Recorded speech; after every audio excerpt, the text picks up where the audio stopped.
Hello students, welcome to our YouTube channel commerce with Kanojia ma'am. Students, आज की जो हमारी वीडियो है ये चैप्टर नंबर 15 की जो पार्ट चल रहे हैं उसी का एक पार्ट है। तो आज की जो वीडियो है स्टूडेंट्स, उसका टॉपिक रहेगा हमारा quarterly returns under composition levy scheme. यानी जो person section 10 composition levy scheme के अंडर आता है और उसके अंडर टैक्स पेयर होता है, तो उसके लिए जो क्वार्टरली रिटर्न्स भरे जाते हैं वो कौन सा होगा। सेक्शन इसका 39 सब सेक्शन 2 होगा। A registered person paying tax under compositions levy scheme shall file quarterly return and following provisions are related with quarterly returns under composition levy scheme under GST। देखो कौन कौन से प्रोविजंस हैं quarterly returns भरने के regarding. Return under composition levy scheme person, देखो क्या होगा, a registered person paying tax under composition scheme. एक रजिस्टर्ड पर्सन होगा जो टैक्स किसके अकॉर्डिंग पे कर रहा है, जो कंपोजिशन स्कीम है उसके अंडर पे कर रहा है। फॉर्म एंड मैनर क्या होगा, फॉर्म GSTR 3 भरेगा इलेक्ट्रॉनिकली, ठीक है। और डिटेल्स क्या होगा, सॉरी यहाँ पर फॉर्म GSTR 4 आएगा। GSTR 3 तो मंथली भरा जाता है, ठीक है। GST 4 आएगा किसके लिए, कंपोजिशन स्कीम वालों के लिए। डिटेल्स रहेगी टर्नओवर, इनवर्ड सप्लाई, मतलब उसको आपने उसके अंदर क्या क्या डिटेल्स डालनी है। कंपोजिशन स्कीम की जो क्वार्टरली आप GSTR रिटर्न भरोगे उसमें सारा टर्नओवर होगा, आपकी कंपनी का जितना भी टर्नओवर है वो। Inward supply of goods of services और बोथ, मतलब जो भी आप परचेज कर रहे हो, सप्लाईज करवा रहे हो इनवर्ड, उस चाहे वो गुड्स है चाहे सर्विसेज है वो। टैक्स पेबल जो है और टैक्स पे किया है वो टैक्स पेड, ठीक है। ड्यू डेट क्या होगी, with in 18 days after the end of the quarter के एंड होने पर 18 दिन के अंदर अंदर जो है उसकी ड्यू डेट रहेगी, ठीक है। तो हमने ये कर लिया। पर्सन लियाबल कौन कौन से पर्सन है, एक रजिस्टर्ड पर्सन जो कि कंपोजिशन स्कीम के अंडर जो टैक्स पे कर रहा है वो पर्सन इसके अंडर जो है GSTR 4 भरेगा, ठीक है। फॉर्म और मैनर क्या होगा, फॉर्म GSTR 4 भरा जाएगा। यहाँ पर जो है अपनी बुक में, जिसके पास ये सेम बुक हो वो अपनी बुक के अंदर GSTR 4 कर ले, ठीक है।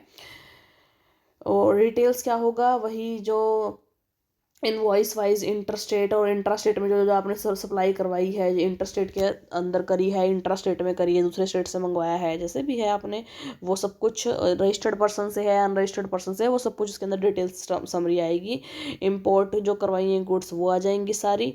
और consolidated details of outward supply made, जो भी आपने आउटवर्ड सप्लाई करी है वो, डेबिट और क्रेडिट नेट जो भी इशू करे हैं या रिसीव करे हैं वो, ठीक है। ड्यू डेट होगी क्वार्टर ख़त्म होने के 18 दिन के अंदर अंदर, ठीक है। तो ये हो गया हमारा क्वार्टरली रिटर्न्स। अब आगे मैं सारा आगे ना जो रिटर्न के रिगार्डिंग जितना भी पार्ट है ना सारा इसी वीडियो में कवर करवा रही हूँ। नेक्स्ट छोटी छोटी वीडियो बनाने से अच्छा मैं एक ही वीडियो में कवर करवा रही हूँ सारा।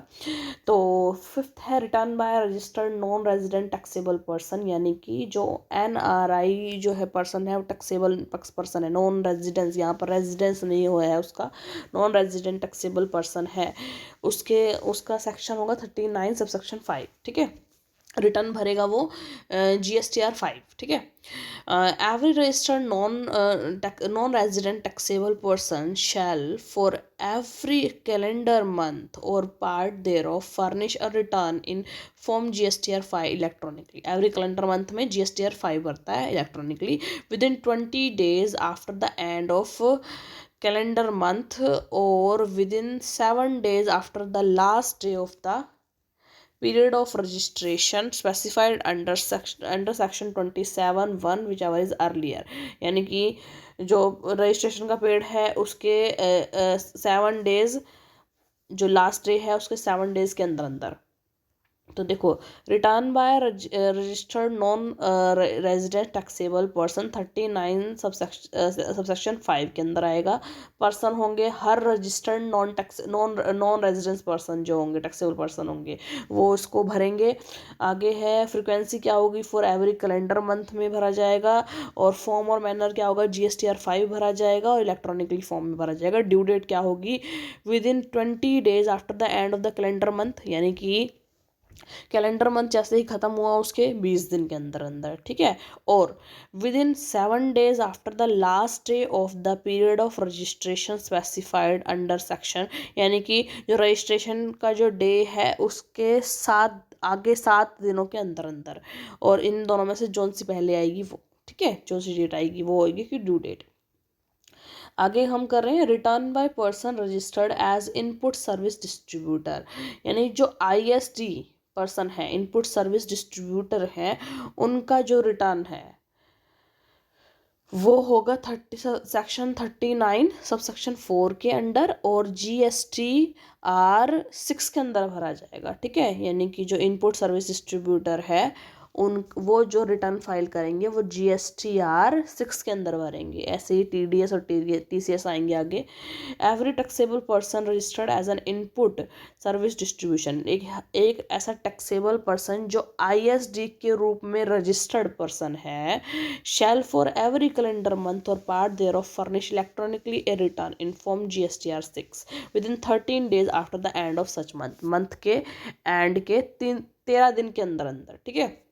तो देखो return by person registered as an input service distributor, उसके लिए रिटर्न देखो क्या होगा, पर्सन कौन सा होगा, हर एक टैक्सेबल पर्सन जो इनपुट सर्विस डिस्ट्रीब्यूटर के रूप में रजिस्टर्ड है उसके लिए वो भरेगा GSTR 6। और फ्रिक्वेंसी क्या रहेगी उसकी, एवरी कैलेंडर मंथ रहेगी, और फॉर्म और मैनर क्या रहेगा, फॉर्म GSTR 6 भरेगा वो, और इलेक्ट्रॉनिकली फॉर्म में भरेगा। ड्यू डेट रहेगी with in 13 days after the end of such month, उस मंथ के 13 दिन के अंदर अंदर उसकी ड्यू डेट आएगी, ठीक है।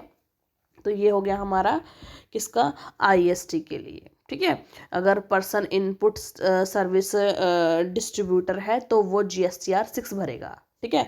ऐसे ही आगे आएगा, अगर वो पर्सन जो है return by person required to deduct at source के रिगार्डिंग जो वर्क करते हैं, मतलब जो TCS वाले वो TDS वाले हैं, उनके लिए कौन सा रिटर्न भरा जाएगा, उनके लिए GSTR 7 भरा जाएगा। Every registered person is required to deduct tax at source under the provisions of section 51 shall furnish, जो भी रजिस्टर्ड पर्सन है जिनको TDS भरना पड़ता है तो उनके लिए अंडर प्रोविजन सेक्शन 51 तो उसको फॉर्म भरना पड़ेगा GSTR 7, ठीक है। Electronically a return electronically for the month in which such deductions have been made within, यानी कि जिस मंथ के अंदर उन्होंने वो डिडक्शन कट करी है, यानी TDS जो कट किया है उस मंथ के लिए उसे जो फॉर्म भरना होगा GSTR का वो GSTR 7 भरेंगे, ठीक है। With in 10 days after the end of such month, उस मंथ के अंदर, यानी मान लो जो पर्सन TDS कट कर रहा है, ठीक है, वो जिस मंथ में उसने TDS कट किया उसके 10 दिनों के अंदर अंदर, उस मंथ के अंत के 10 दिनों के अंदर अंदर उसे ये इसकी ड्यू डेट होगी, ठीक है। तो देखिए return by person required to deduct at source, कौन सा पर्सन देखो TDS वाला जो GSTR फॉर्म भरेगा 7 भरेगा। Every registered person required to deduct at source under the provision of section 51, जिसको ज़रूरत है TDS काटने की सेक्शन 51 के अंदर और रजिस्टर्ड पर्सन है वो ये रिटर्न भरेगा। और फ्रिक्वेंसी क्या होगी, for the month in which deductions have been made, मतलब जिस मंथ के लिए जिस मंथ में डिडक्शन हुई है वो फ्रिक्वेंसी रहेगी। फॉर्म और मैनर रहेगा GSTR 7 भरेगा, वो इलेक्ट्रॉनिकल फॉर्म में भरेगा। ड्यू डेट होगी जो मंथ के एंड के 10 दिन के अंदर अंदर विद इन, ठीक है।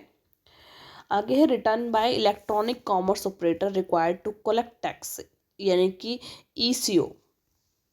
ECO के लिए ये जो TCS होते हैं टैक्स कलेक्टेड एट सोर्स वाले जो कलेक्ट करते हैं, और ECO के थ्रू इलेक्ट्रॉनिक कॉमर्स ऑपरेटर होते हैं जो every electronic commerce operator required to collect tax at source, यानी जो TCS जो कलेक्ट करते हैं tax collected at source under section 52, जैसे कि जो TDS होता है वो सेक्शन 51 के अंदर आता है और जो TCS है वो सेक्शन 52 के अंदर आता है। शैल furnish statement in form GSTR 8 electronically containing details of supply taken place through such operator and the amount of tax collected as required under section 52(1). देखिए return by persons required to deduct tax at source, यानी TCS के लिए जो person कौन सा होगा, every electronic commerce operator required to collect tax, यानी जो भी इलेक्ट्रॉनिक कॉमर्स ऑपरेटर होंगे ना, ईसीओ, वो जो है क्या करेंगे, रिटर्न भरेंगे किसके रिगार्डिंग, जो टीसीएस के रिगार्डिंग, और कौन सा फॉर्म भरेंगे, जीएसटीआर 8 भरेंगे। फ्रीक्वेंसी क्या रहेगी, मंथली, ठीक है। फॉर्म एंड मैनर क्या होगा, फॉर्म और मैनर, फॉर्म जीएसटीआर 8 होगा, इलेक्ट्रॉनिक भी भर जाएगा। ड्यू डेट होगी इसकी 10 डेज के अंदर अंदर।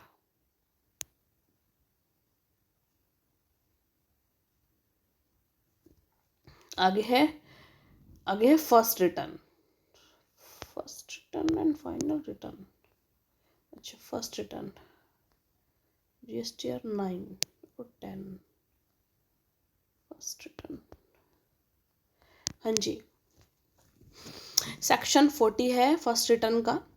Every registered person who has made outward supplies in the period between the date on which he become liable to registration till the date on which registration has been granted shall declare the same in the first return furnished by him after grant of registration। यानी कि देखिए, एक registered person जिसने outward supply की है, means जिसने कुछ सामान सेल किया है, गुड्स सेल करी है अपने ऑर्गेनाइजेशन, लेकिन किस पीरियड में करी है, जिस टाइम उसने रजिस्ट्रेशन के लिए अप्लाई किया था बट उसे रजिस्ट्रेशन उस टाइम पे ग्रांट नहीं हुआ था, ठीक है। उस बीच के पीरियड में, जो बीच का पीरियड होगा ना, उसके बीच में जो उसने आउटवर्ड सप्लाई की है, उसके लिए जो सारा रिटर्न जो भरेगा ना, वो रजिस्ट्रेशन होने के बाद जो रिटर्न भरेगा, फर्स्ट रिटर्न भरेगा। और उसके अंदर उस जो सारी आउटवर्ड सप्लाई हुई है ना इस पीरियड के बीच में,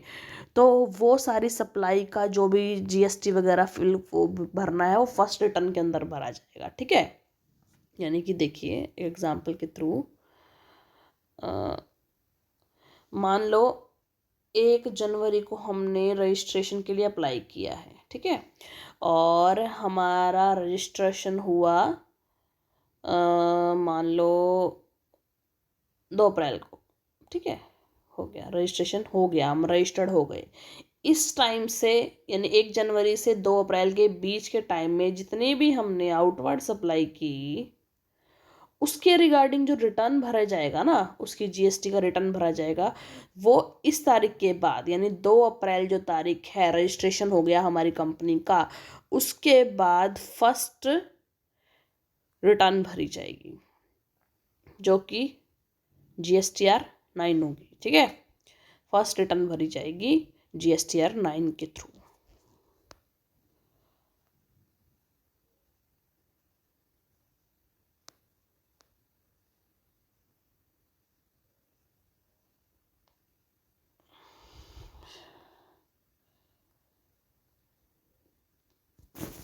फर्स्ट रिटर्न पर्सन, देखिए एवरी रजिस्टर्ड पर्सन, सिचुएशन क्या होगी, if registered person has made outward supply in the period between the date becoming liable to registration till the date on which registration granted, when to file, कब file करेंगे, after grant of registration, ठीक है। तो ये हो गया first return, ठीक है। जीएसटीआर 9 नहीं आएगा इसके अंदर, जीएसटीआर 9 तो हमारा जो होता है एनुअल रिटर्न होता है। आगे है annual return. A registered person shall file annual return. It is annual summary of all transactions and following provisions are related with monthly returns under GST। इसके अंदर सारी ट्रांजेक्शन की समरी आ जाती है एनुअल रिटर्न के अंदर। तो एनुअल रिटर्न सेक्शन 44(1) और सेक्शन 44(2). सेक्शन 44(1) के अंदर in case of registered person not required to get account audited, ये उस केस में है। सेक्शन 44(1) सेक्शन जो लगेगा उन केस में लगेगा जब जब रजिस्टर्ड पर्सन को ना अपने अकाउंट्स ऑडिट कराने की जरूरत नहीं है, ठीक है। और सेक्शन 44(2) को वहाँ अप्लाई होएगा जहाँ पर रजिस्टर्ड पर्सन को अपने अकाउंट्स ऑडिट करवाने जरूरी है, मैंडेटरी है, ठीक है। तो आगे देखते हैं हम।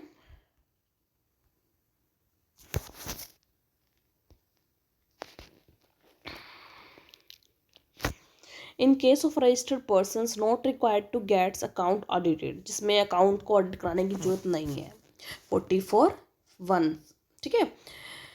Every registered person other than input service distributor, a person paying tax under section 51 or 52, a casual taxable person and a non-resident taxable person shall furnish an annual return for every financial year, यानी कि देखिए हर एक financial year के annual time में, मतलब कि पूरा financial year ख़त्म होने पर फाइनेंशियल ईयर के लिए एनुअली एक फॉर्म भरा जाता है GSTR 9, जो सारे रजिस्टर्ड पर्सन के लिए है एक्सेप्ट इनपुट टैक्स, जो इनपुट सर्विस डिस्ट्रीब्यूटर IST के छोड़कर, ठीक है। और before the 31st day of December following the end of such financial year, मतलब उस फाइनेंशियल ईयर के आने वाले 31 दिसंबर जो होता है उसकी वो ड्यू डेट होती है, उससे पहले पहले क्या भरा जाता है, एनुअल रिटर्न भरी जाती है। However A person paying tax under section 10 shell furnish the annual return in form GSTR 9A, ठीक है। यानी कि जो पर्सन सेक्शन 10 के अंदर टैक्स पेयर है, सेक्शन 10 के अंदर टैक्स पेयर पर्सन कौन से हैं, कंपोजिशन लेवी स्कीम वाले, ठीक है। तो अगर जो कंपोजिशन स्कीम के अंडर टैक्स पेयर है वो फॉर्म भरेगा GSTR 9A, ठीक है। और जो नॉर्मल रजिस्टर्ड पर्सन है वो फॉर्म भरेंगे GSTR 9, ठीक है। तो देखो, annual return in case of registered person not required to get audited, accounts audited जिनके में जरूरत नहीं है सेक्शन 44(1) के under, every registered person except कौन कौन से, इनपुट सर्विस डिस्ट्रीब्यूटर, और दूसरा a person paying tax under section 51 और 52, यानी कि TCS और TDS वाले, ठीक है। ए कैजुअल टैक्सेबल पर्सन और a non resident taxable person, casual कभी कभी जो टैक्स पे करता है वो पर्सन, और एक जो NRI जो होता है नॉन रेजिडेंट टैक्सेबल पर्सन होते हैं वो, उन सबको छोड़कर एक सारे जो रजिस्टर्ड पर्सन होंगे वो जो है एनुअली रिटर्न भरेंगे GSTR 9 के अंदर, ठीक है। फ्रिक्वेंसी क्या रहेगी, एवरी फाइनेंशियल ईयर में भरा जाएगा, ठीक है। और फॉर्म और मैनर क्या होगा, इलेक्ट्रॉनिकली भरा जाएगा, फॉर्म 9 भरा जाएगा, और फॉर्म 9A वो भरेंगे जो कि कंपोजिशन स्कीम के अंडर जो है टैक्स पे करते हैं, ठीक है। 9 सब रजिस्टर्ड पर्सन के लिए और 9A कंपोजिशन स्कीम वालों के लिए।